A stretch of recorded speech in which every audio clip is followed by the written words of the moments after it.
এই যে আমার আগের বছরের আমগুলো বন্ধুরা কেমন আছে দেখাই। পুরো শক্ত কিন্তু।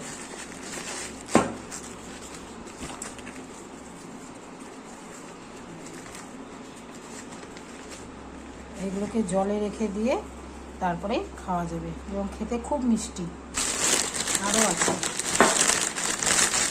সব একদম লোহার মতন শক্ত হয়ে গেছে।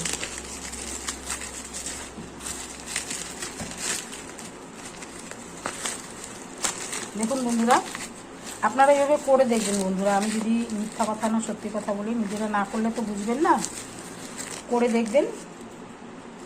ভিনিগার দিয়ে কিন্তু বন্ধুরা আমগুলোকে ধুবেন না, হ্যাঁ, তাহলে পরে কিন্তু উপরটা পচে কালো কালো হয়ে যাবে।